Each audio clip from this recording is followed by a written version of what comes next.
You're listening to the Cyberwire Network, powered by N2K. Hey, it's Paris. You know I love sparkly things, right? Like stars. Duh.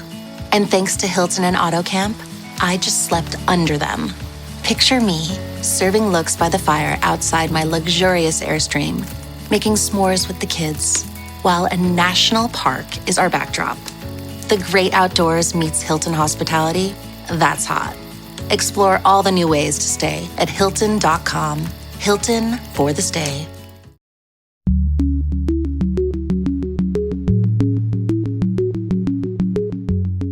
Hello, everyone, and welcome to Caveat, N2K Cyberwire's privacy, surveillance, law, and policy podcast. I'm Dave Bittner, and joining me is my co-host Ben Yellen from the University of Maryland Center for Cyber Health and Hazard Strategies. Hey there, Ben. Hello, Dave. On today's show, Ben discusses a new Illinois law banning AI therapy.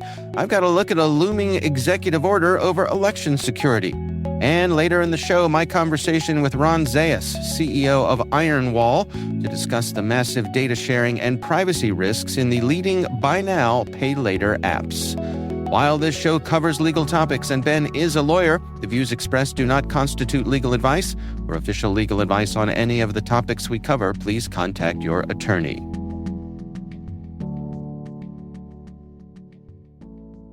All right, Ben, we've got some good stuff to cover this week. You want to kick things off for us? Sure. So we've talked a lot about AI being used as a therapist, and there are a lot of horror stories, legitimate horror stories, we've seen of AI chatbots giving people terrible advice about things like self-harm, suicide, etc. Yeah. Our story today comes from the state of Illinois. They enacted a law that bans AI therapy. And they have joined a couple of other states, Nevada and Utah, in instituting restrictions on artificial intelligence in mental health care. So this law does a number of things. For one, licensed therapists in Illinois are forbidden from using AI to make treatment decisions or to communicate with clients, which I found interesting. I expected that this would just be your chatbot is not a licensed therapist type of law, but this is actually banning licensed therapists from using AI tools, which I think is a little vague and maybe overbroad. You can use AI for administrative tasks, but that seems to be kind of a blurry line, if you ask me. Companies are not allowed to offer AI-powered therapy services or advertise chatbots as therapy tools, so OpenAI can't go into Illinois and say, use ChatGPT as your therapist, unless that therapy is overseen by a licensed professional. And this is similar to laws, as I said, passed in Nevada, which happened in June, and also in Utah, which happened in May, although the Utah law was a little bit less stringent than the one here in Illinois. So the impetus behind these laws, I think, are obvious. We can definitely see the danger of having chatbots that are largely unregulated. They can hallucinate. They can give people terrible advice. If they're mirroring the outside world because that's how they've been trained, then they might suggest things like self-harm, suicide, etc. Yeah. And I think we absolutely need guardrails around it. And I think we're not yet at the point where you could credibly advertise to have a licensed therapy bot unless it's being 100% overseen by an actual therapist. So there are a couple of problems with this law, and then I have kind of a hot take that I wanted to run by you. Go for it. So we'll start with the issues. This gentleman, Will Reinhart, senior fellow at the American Enterprise Institute, brought up, I think, a really interesting point is that enforcement of this law is going to be challenging. What do you count as therapy services? So let's just say I log on to ChatGPT in the state of Illinois and say, I'm feeling really sad, like, can you work with me, talk to me about my issues, and maybe come up with some solutions? Right. Should that have to come with a disclaimer, or is it only explicitly AI chatbots that are advertising themselves as therapy services? The spokesman from the enforcement agency in Illinois, the Department of Financial and Professional Regulation, was pretty vague in its response to that question. They just said, well, we'll look at the letter of the law and kind of figure it out from there. I think that's kind of unsatisfactory. Like, I'd like to know what the actual line is, because you really could have a conversation with the chatbot that turns into therapy without it being officially designated as therapy. And if you doubt me, try out your favorite AI platform. Right. I'm sure they're happy to chat with you. And, even if it's not official therapy services, they'd certainly do something like, here's a problem I'm having with my coworkers. Can you suggest the best solution? Yeah. My hottish take is that, subject to, I think, significant guardrails that prevent the worst things from happening, is AI therapy such a bad thing? I think about accessibility problems. I think about people's inability to pay for licensed therapists, either because their insurance doesn't pay for it or they can't afford out-of-pocket expenses. Right. I think at this point, maybe the risks outweigh the benefits. There was a February study from University of California, Berkeley, go Bears, that found that chatbots tend toward encouraging harmful behavior by users when asked. But what if, subject to all of these companies agreeing on some significant guardrails, this is something that at least became an option? And is a type of law like the one we're seeing in Illinois too severe that it might prevent people from getting help who need it? So I was kind of curious if you agree with my hot take there. Well, I think, yes, certainly in part I do. I guess I have a number of questions. Just in me general too. about this story. Is the difference between having to be, if you need to have a license to be a therapist, okay, does that kick in when you start taking money for being a therapist? In other words, you and I are having lunch together, and I say, Ben, I'm feeling down. I'm not sure what's going on, and, can you help me work through some things? I don't immediately say, well, Dave, I don't have a license. Right, so I am not exactly. authorized to give you any advice. Exactly. Right? So we all do this in our lives with our friends, our spouses, our coworkers. We talk. We lean on people for help. But when we want professional help, which is the next level, those people need to be licensed, to do no harm. So from the chatbot's point of view, at what point does it cross over from being a companion to being a professional? And also, how much of this can the chat companies, can the LLM companies hide behind a EULA? Right. That says it's not our fault if something bad happens. Well, or even if the let's say it was programmed to say, it sounds to me like you're asking for advice when it comes to your mental health. Before we continue, I just want to reiterate that I am not a licensed professional, and you shouldn't consider my advice to be any better than you would a trusted friend. See, I think that would be something completely reasonable. Yeah. What does it say at the bottom of every LLM or AI chatbot? Yeah. There's a little disclaimer there that says sometimes we get it wrong. Right.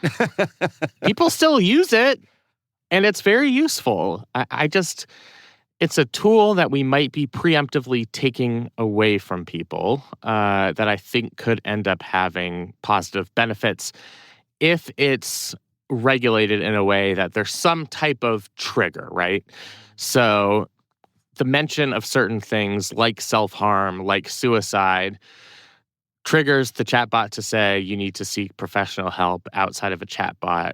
Call 988, which is the national number for mental health crises or whatever. Right. So I just... Is it worth throwing out the baby with the bathwater is my question. Well, and it seems to me the way this is written that there is nothing from keeping someone from using the standard version of any of these engines and just having a conversation with it. To get emotional support. Yeah, it seems like this really only bans services that are specifically labeling themselves as therapy apps.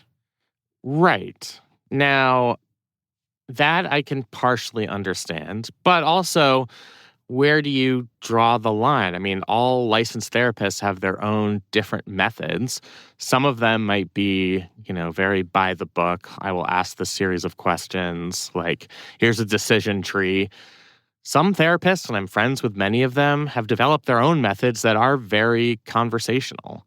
Especially if you think about somebody like a child therapist, maybe their way of elucidating a child's feelings is to play games with them and get them to open up in that manner. So where do you draw the line between companionship and just a compassionate entity to have a conversation with versus a licensed therapist? Now, I know one line I would draw is prescribing medication. Yeah, okay, there's an easy one. That's an easy one. Oh, can you imagine a world where LLMs can write prescriptions? Yeah. Have all the drugs, yeah. So that's an obvious one for me. Yeah. I think you could draw a statute quite easily, and to be honest, it's already on the books in probably every state that a human being needs to actually prescribe the medication. Sure. But beyond that, where exactly do you draw that line? And if you have a restrictive law like this one, does that end up preventing people from just having chatbot conversations where, I mean, as sad as it is, it's somebody listening to a person's problems. And sometimes that's all a person needs is somebody to listen. You might not realize in the moment that it's a chat bot. You might not realize that you're not getting a personal service because that chat bot would answer the same question from, 8 billion other people. Yeah. But it could end up offering a type of comfort and companionship that helps people. And so I guess I don't quite know where to land on this one. Well, I mean, can we agree that professional certifications exist to set a standard for care or practice, or you have a law degree and I do not, and so that makes you eligible to do professional things that I cannot. Same thing with therapists. Same things with plumbers and electricians and hairdressers. Right. Do all of those. I've heard a lot of arguments about we kind of do require licenses in too many circumstances. Well, let me ask you this. So what's the difference between a therapist and a life coach? The degree. Right. Yeah, exactly. 4 years of college, of the person who calls themselves a therapist. And I mean, there are, I believe there are life coach certifications, where people have some sort of rigorous study or at the very least agree to a set of standards and morals and those sorts of things. But yeah, again, where's the line? If I'm going to someone for help with my life. Right. Does that require you to have a licensed therapist? Right. And is it appropriate for a state to take that tool away from somebody in a way where it might be unclear to the company and to the individual if the conversation they're having is illegal within the state of Illinois? Mm-hmm. And so I just don't know. I mean, I also think people are going to be chatting with these chatbots for, if it's not therapy, it's emotional support. So why don't we work within the confines of that reality? Make sure it's being regulated, address what was invoked by that Berkeley study about suggesting self-harm and fix those problems, and come down hard on companies that aren't fixing those problems, but then leverage this as a tool that's available to people. Yeah. Again, I'm not 100% certain on this. I'm sure some of our listeners are pounding their fist on the table. Well, so my line of thinking went in this direction, which is,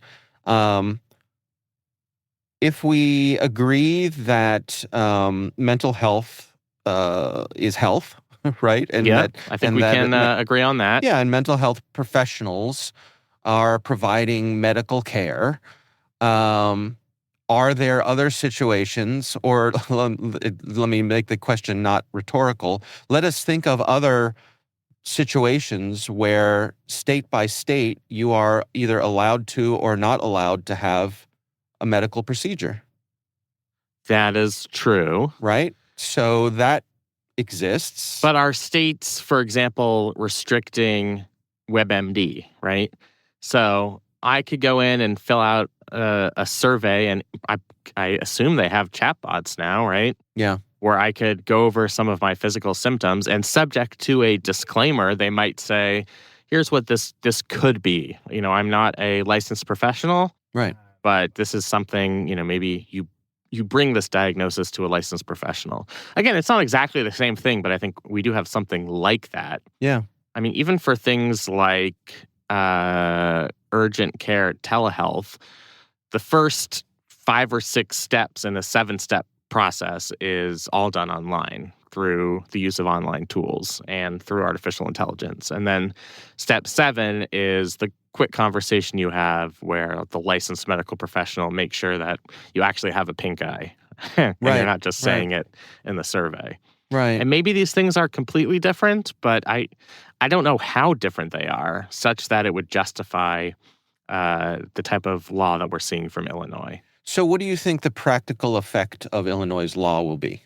Well, that's what I'm really unsure about. I think companies pretty clearly will no longer be able to advertise themselves as being like an agent of a licensed therapist, or like replace your licensed therapist with whatever. I always use ChatGPT now, so maybe I should sort of the generic. It's the best, Gemini. Yeah, whatever. Grok. Yeah. I think that will be pretty explicitly prohibited. But beyond that, I don't know what the practical effect is going to be. Like, there is a provision in there for civil fines. I think we could potentially see this statute forming a cause of action if something bad does happen based off a person's conversation with a chatbot. But then again, we've seen those lawsuits in states where these statutes don't exist, just under other theories of the law.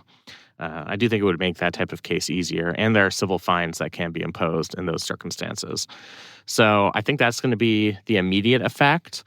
But I don't think, at least to my eye, it's going to restrict people from using AI tools for emotional support.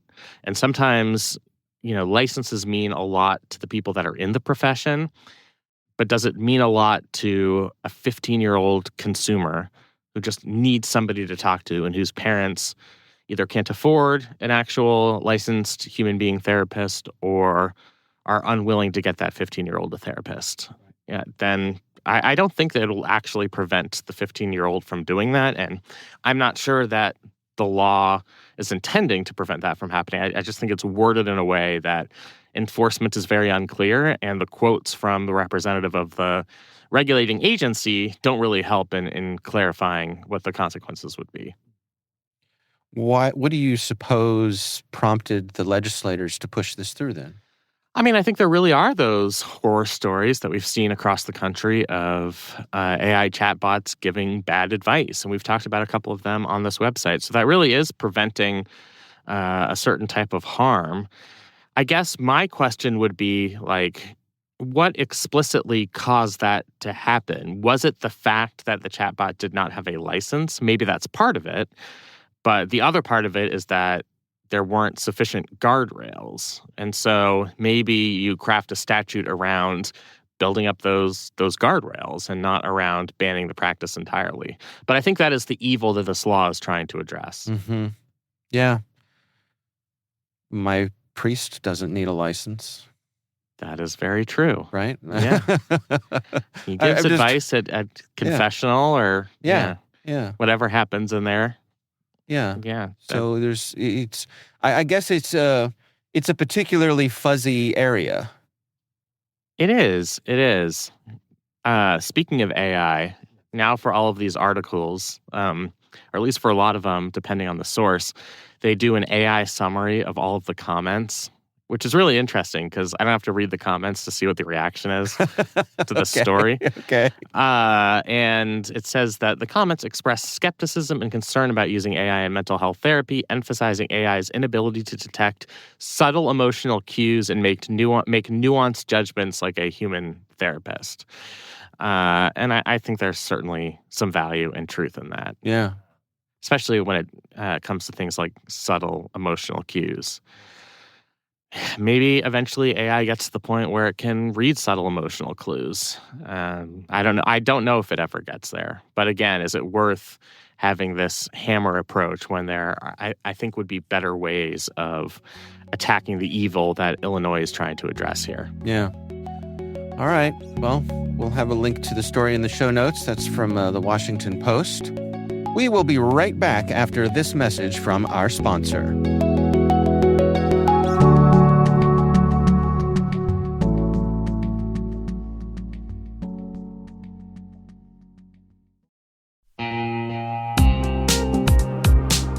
And now, a word from our sponsor.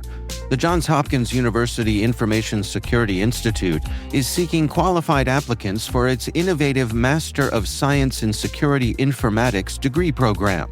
Study alongside world-class interdisciplinary experts and gain unparalleled educational, research, and professional experience in information security and assurance. Interested U.S. citizens should consider the Department of Defense's Cyber Service Academy program, which covers tuition, textbooks, and a laptop, as well as providing a $34,000 additional annual stipend. Apply for the fall 2026 semester and for this scholarship by February 28th. Learn more at cs.jhu.edu/MSSI.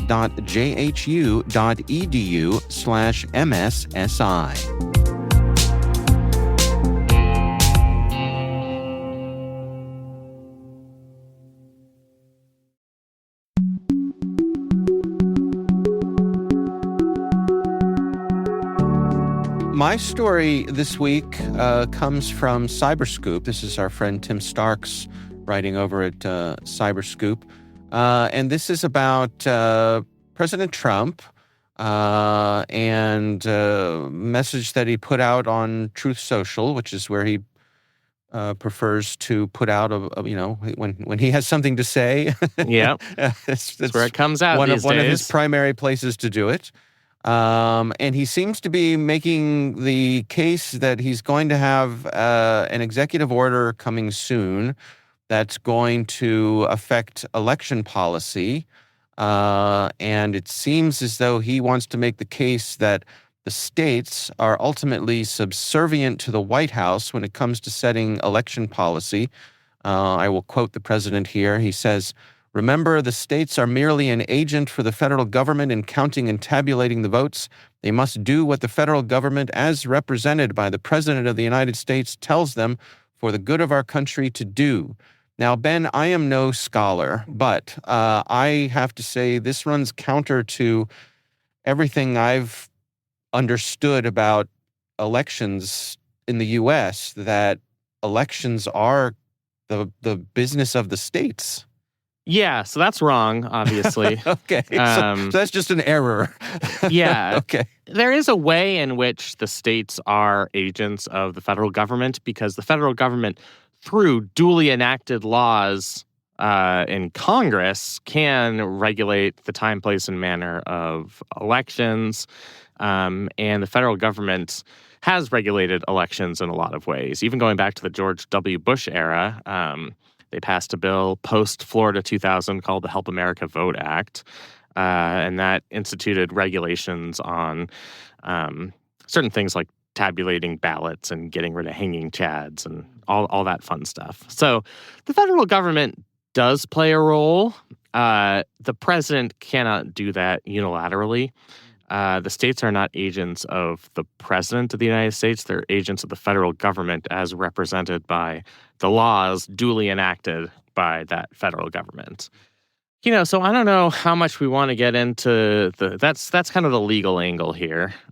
He could try and get Congress to pass a bill that bans mail-in voting. I don't think that would go very far because even despite the criticism levied by the president against mail-in voting, a significant portion of people in the 2024 election, which Trump won, voted by mail, including a lot of Republican voters. Well, Trump himself has voted by mail He several has in the times. past, yeah. Although last year he did vote in person. Okay.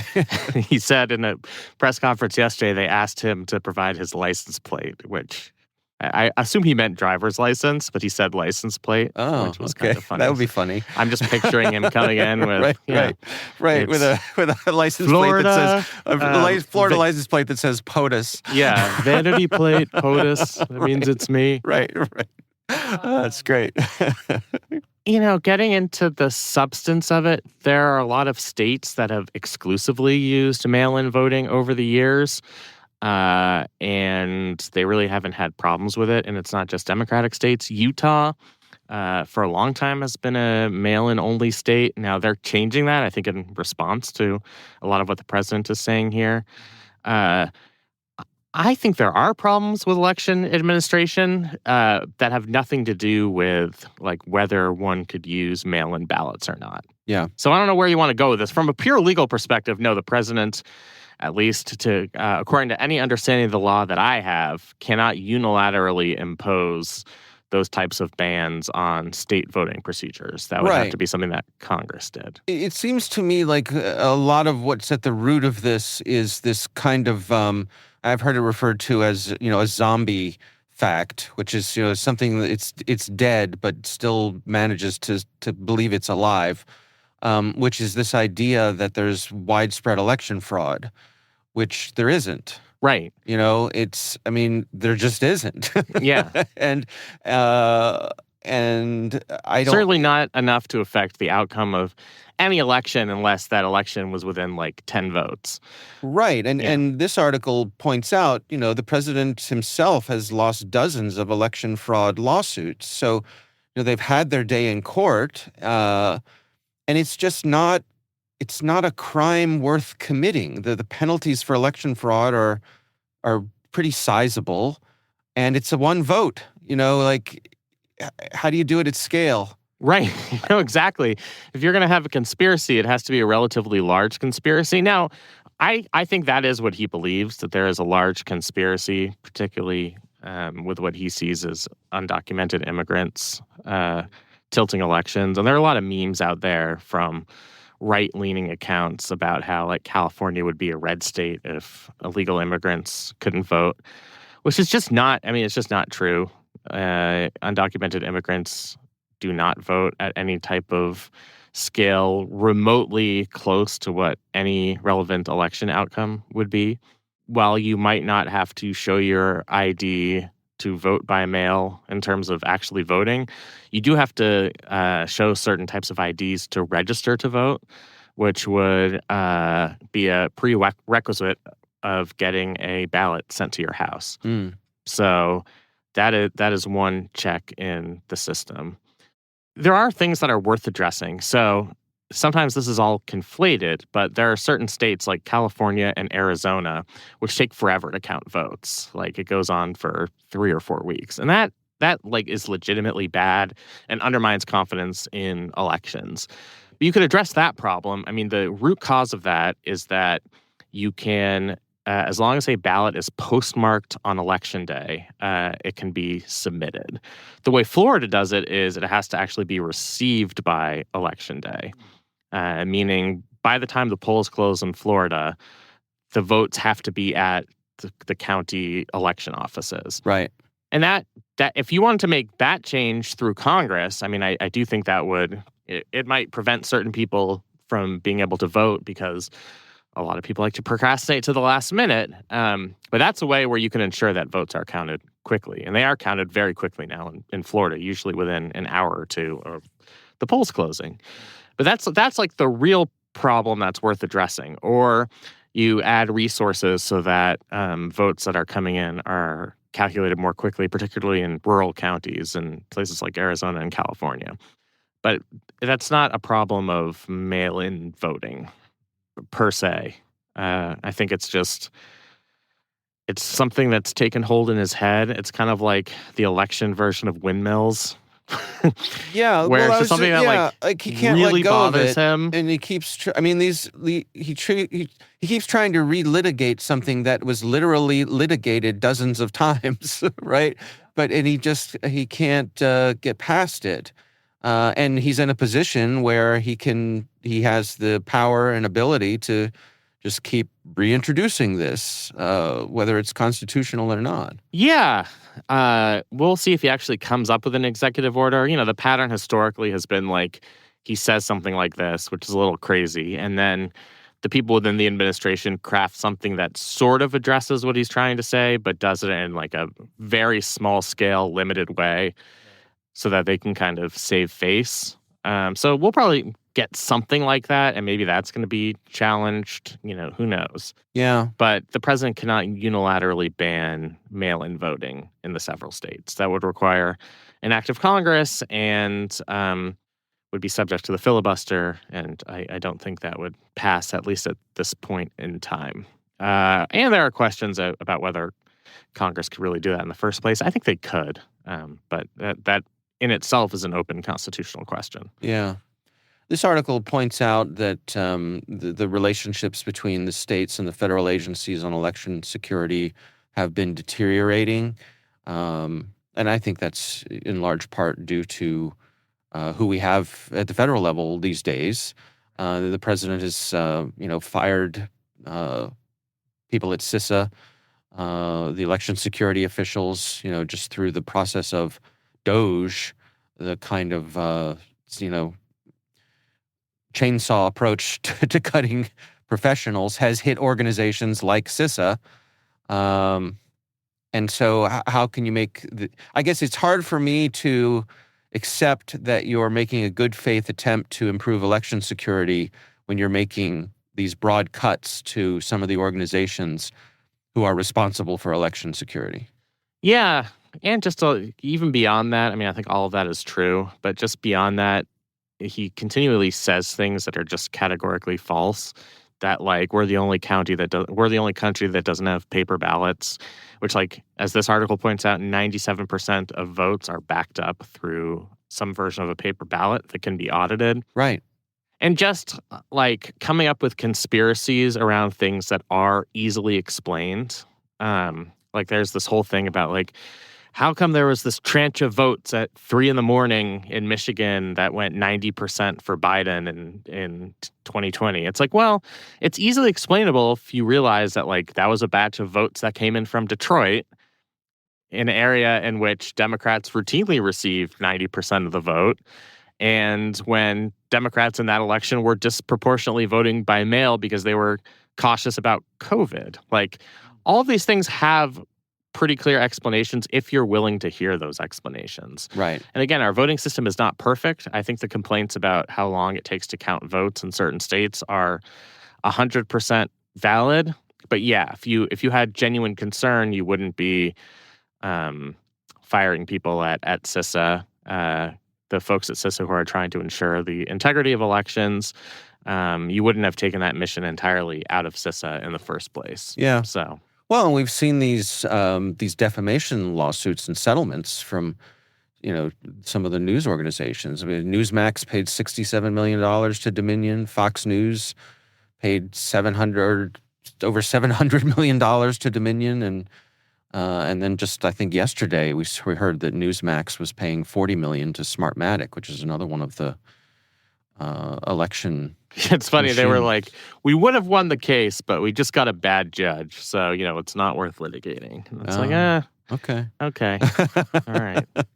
I get the overall point being, and is that elections are pretty secure, right? Yeah. What really bothers me is that, it requires the buy-in of both parties and leaders and on the right and on the left to defend the integrity of elections, because you can understand why a layperson, I'm not involved in counting the votes, and if I were somebody who has not done research on this subject, you could I live among people that are overwhelmingly on one side of the political aisle. So it doesn't make sense to me that the other guy won. So, and I'm not in there counting the votes. So, there's probably some fraud going on. It's very easy for people to believe those things.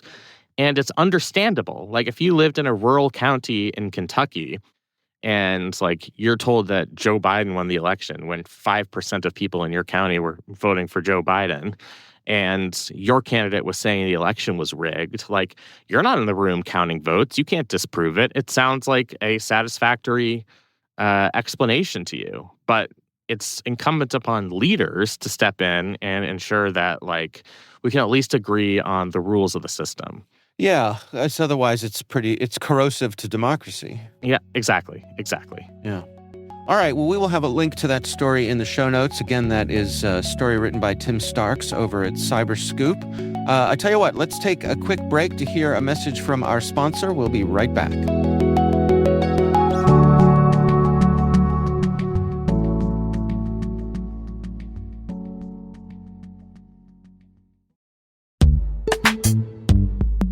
CISOs and CIOs know machine identities now outnumber humans by more than 80-1. And without securing them, trust, uptime, outages, and compliance are at risk. CyberArk is leading the way with the only unified platform purpose-built to secure every machine identity, certificates, secrets, and workloads across all environments, all clouds, and all AI agents. Designed for scale, automation, and quantum readiness, CyberArk helps modern enterprises secure their machine future. Visit cyberark.com/machines to see how.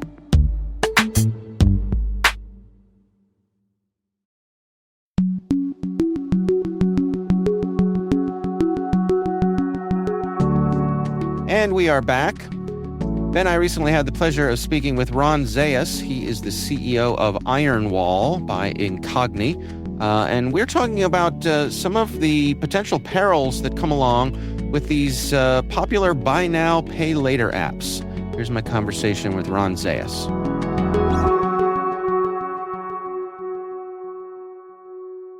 When you go to buy now, you have a couple of different options where you could buy, for example, on credit, you could buy on cash, but there's something in the middle there, which is buy now, pay later, which they give you the option to pay over time. They don't ask a lot about your credit. They break up payments into something in a very short period of time. There may or may not be interest involved, but it allows you to look at something, and instead of spending $250 to buy a pair of shoes, it's, $50 a week or $50 a month for a short period of time. And it seems a lot more palatable to be able to do that.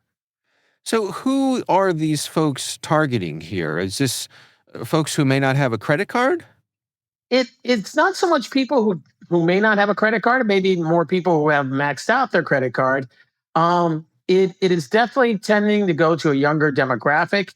It's also looking for, and that would be somebody in their 20s. It's looking for people who are doing a lot of impulse buys. So they're usually not buying emergencies. And they're really directed from the retailers are pushing this out because it does two things. Number one, it tends to encourage people to spend more. And two, when you buy now, pay later, and you're buying over time, you can't return the product. So it makes the refund rates a lot higher, or a lot lower, so that retailers are more confident about the sales that they did. That's an aspect I had not considered. That's fascinating. So you and your team looked into some of these apps, and what are some of the things that you all found? So first of all, as you can imagine, with a lot of apps nowadays, they collect a lot of information. They tend to know, they tend to know a lot of what's out there. They tend to not just make their money in what their business is, but they make their money in productizing the people who use the product. So what we looked at was, okay, how much information are they collecting? What are they using it for? And then what are your rights under the product? And which ones of these are the most, what we call leaky, which are the ones that are collecting a lot of information that really doesn't have anything to do with the transaction.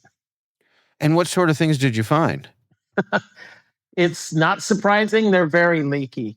You have top ones like Llama and Affirm and Afterpay, and they tend to collect, they're very popular, and they tend to collect not only a lot of information just from the transaction part, what's your name, what's your address, what's your phone number because it's a mobile app, all stuff that can be monetized very, very well. But on top of that, what they're doing is some of them are collecting where you are all the time. Some of them are collecting, so they're looking at your GPS information. They're looking at cookies from other websites and maybe even information from other mobile apps that you may be using. They're looking at your contacts information. So they're collecting a lot of information that has nothing to do with the transaction. And really what they're doing is they're monetizing you as part of their business model. I feel as though I already know the answer to this question, but I'll ask it anyway. To what degree are they informing their users that this information is being collected and shared? Well, if you're willing to read through a very oblique and long privacy statement, to a degree, they're telling you that. But even when you go through the privacy statements, and we're experts, we do this all the time. A lot of times you sit there going, huh? The privacy statement will tell you that they collect information as part of doing business. It'll say that sometimes they share that information to give you a better experience. And it'll say, and some of the places that, or some of the types of information we could collect are A, B, and C. None of them go into all the detail of everything they're collecting. None of them are very specific in what they do. And the important thing to remember with everybody's privacy statement, especially in the US, they're guidelines. It's not a contract. They can change it at any time, and they often do. So they're not giving you a lot of insight into what they're doing with it. And you should know that, some like Afterplay, they have 17 different data types, so categories of information that they collect and that they share with third parties, including your credit scores, although this is supposed to be a replacement for having to do something in credit. And so what are the specific problems for the users of these apps? I mean, to have that information shared, what becomes at risk for them? Well, there's three things that really cause concern and should cause concerns for everybody. Number one is what they're doing with that information, because when they're selling that information, understand that it can be being used in a way that you can't even fathom. So let me just give an example. If the kind of things that I'm buying reflect health or reflect danger, so if I'm buying a lot of cross-country motorbiking or skydiving or scuba diving or things that might be dangerous, that might be shared with health insurance companies. That might be shared with other type of insurance companies and used against a profile for me, or it might put me into a risk category that, for example, when I buy auto insurance, it may put me in a higher category, and I don't know why, because it's not based upon my driving, but it's based on information that's there. The second, so one is that they're collecting information, they're sharing it. Some of these apps can, by inference, tell that you're a single mom, can tell that you are having financial problems, or that you're buying things that are really above what your pay area is, and in addition to your credit score, can enhance the picture of that you might be having financial problems, which means that when you go get other loans or get a house or get something or buy a car, that you're going to pay more. So that's concern number one. Concern number two is that this information gets collected and sold and then gets used by people that may not be in your best interest. Again, if this is going to a data broker, if this is going to a people finder site and they're enriching your information, if you're just a regular consumer, 30 million people in the US are victims of domestic violence. You might be in a domestic violence situation. You might want to get out of it, and somebody can still easily find you and find you as a victim because your information is being shared through apps like this. You may be a police officer. You may be an elected official. You may be, a teacher. You may be somebody who doesn't want their home information to be available, and that's out there. It's also being used by scammers. When you think about the type of phishing emails that we get today and the kind of text messages that we get today that are scams, we don't tend to get the Nigerian prince, I have $40 million for you, just give me your bank information. Everybody goes, I got it. And those are the type of phishing scams that they have to send millions of them out to get one or two people to respond. If instead I know a lot about you and I'm able to use that information when I do the phishing scam, it's going to be such a targeted email that you might think it's coming from your mom or you might think it's coming from a friend. It's so targeted to you that you say this is real and you react to it. That's one of the biggest dangers, is that with this type of information out there that's being sold and leaked, that the type of attacks that come after you, instead of being a 1 in a million proposition, they're getting a 5% response rate. They're getting 5 people out of 100 to fall for it because they're so good. And when you get scammed with something like that, most people don't have any type of protection that's going to give them that money back. It's not like, something fraud on your credit card. You're going to be paying money out of pocket. You're going to be getting scammed. Your computer and your phone are going to get compromised, and you're going to end up feeling feeling all the danger that comes out of that without having any way to protect you. And then the third way is companies like this invariably get hacked. There's a major breach in the US every single day. And when that happens, your information gets shared again. And because we're victims we're just victims of that types of leaking, but we're also victims of ourselves, where we tend to use the same email and the same password. So if my information gets breached from one of these apps, then they'll go to Bank of America or they'll go to Wells Fargo and they'll try it out. And more likely than not, if I'm a customer of one of those, I'm going to use the same credentials and they're going to steal even more money from me. It's hard for me to decide, I guess, for myself, the degree to which these buy now, pay later apps are just providing a legal, legitimate service, and the degree to which they're kind of predatory here. And is that a fair thing to wonder about? That's a very fair question to wonder about. And again, when you look at things like this, the first thing you look at is the convenience. Is it convenient for me to be able to buy something and pay it off over time? I mean, obviously, that's the underpinning of a lot of the capitalist system. The ability to buy on credit leverages what we can buy and what kind of wealth we can have. It also has a lot of downside that we can get in over our heads. Then you go from traditional credit, like a credit card or a bank loan, to being something like this. And it could be, a payday loan. It could be these type of buy now, pay later, where they're really encouraging and they're really getting you to act upon those impulse buys. Again, the majority of purchases that are being done here, they're not being done for a refrigerator that breaks down. They're not being done for a part that you need for your car. They're impulse buys. They're shopping buys. So they're encouraging you to spend more. And on top of that, they're pulling in information from you and they're monetizing it again. So you're kind of paying twice, even if you don't think you're paying for interest. And some of them do have very hefty fees if you don't pay, but that's outside of the scope of what our research was.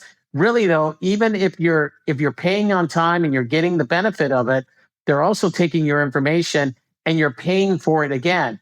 Because when your information gets leaked, when it gets hacked, when it gets shared, oftentimes you're going to pay money. You're going to pay money to companies like ours that go out and take all that information and remove it. You're going to pay in identity theft. You're going to pay in other ways because of information that other companies have taken from you without really being upfront and saying, we're going to steal your information. We're going to use it for these things and we're going to sell it to these people. So I don't think you're wrong in feeling that there's a little bit of victimization that's going on here. What about the policy element of this? I mean, here in the U.S., we famously have no federal privacy legislation. Is that lack of privacy legislation something that enables apps like this to exist in the first place?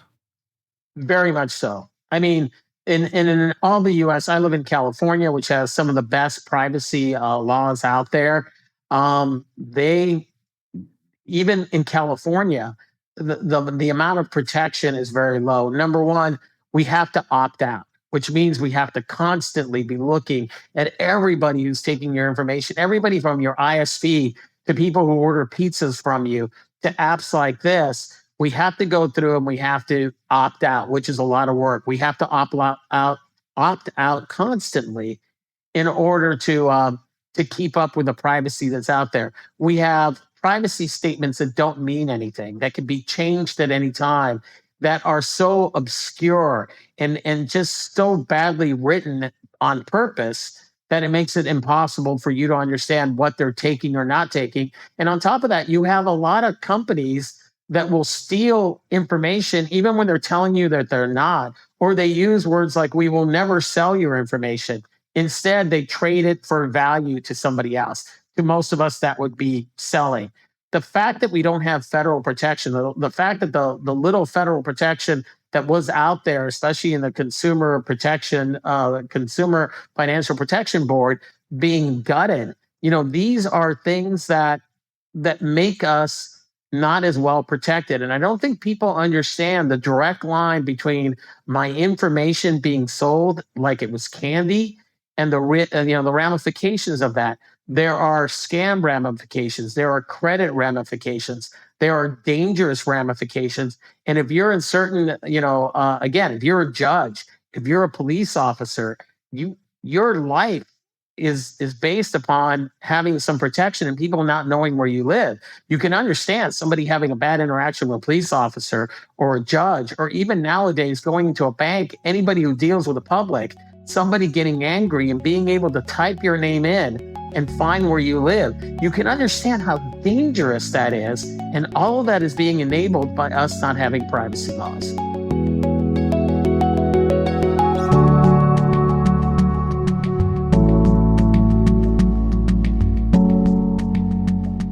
Ben, what do you think? You ever use one of these apps? There's no free lunch? I was assured that there was a free lunch. Right? I thought, every time I use my credit card, I'm just like, I don't actually have to pay them money right now. Yeah. I'm being sarcastic, but it's true that anything that says buy now, pay later should automatically make people skeptical. Even if it can be useful to buy things on credit, and people obviously do that all the time. But the fact that these companies are sharing user data with third parties is certainly concerning, and I think is reason for people to be skeptical about using those applications. Yeah, absolutely. All right, well, our thanks to Ron Zayas for joining us. We do appreciate him taking the time.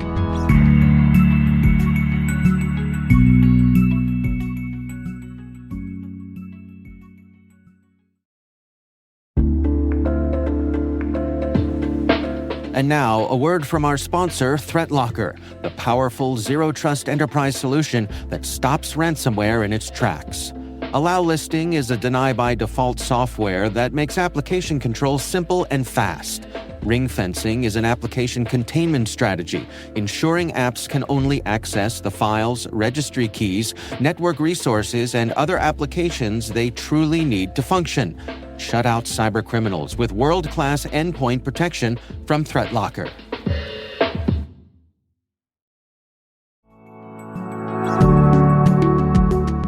And that is Caveat, brought to you by N2K Cyberwire. We'd love to hear from you. We're conducting our annual audience survey to learn more about our listeners. We're collecting your insights through the end of August. There's a link in the show notes. Please take a moment and check it out.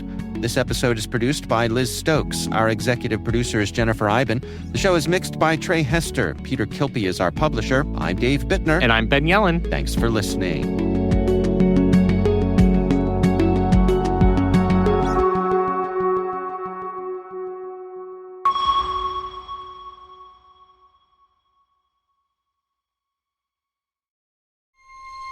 This episode is brought to you by FX's Alien Earth, the official podcast. Each week, host Adam Rogers is joined by guests, including the show's creator, cast, and crew, in this exclusive companion podcast. They will explore story elements, deep dive into character motivations, and offer an episode-by-episode behind-the-scenes breakdown of each terrifying chapter in this new series. Search FX's Alien Earth wherever you listen to podcasts.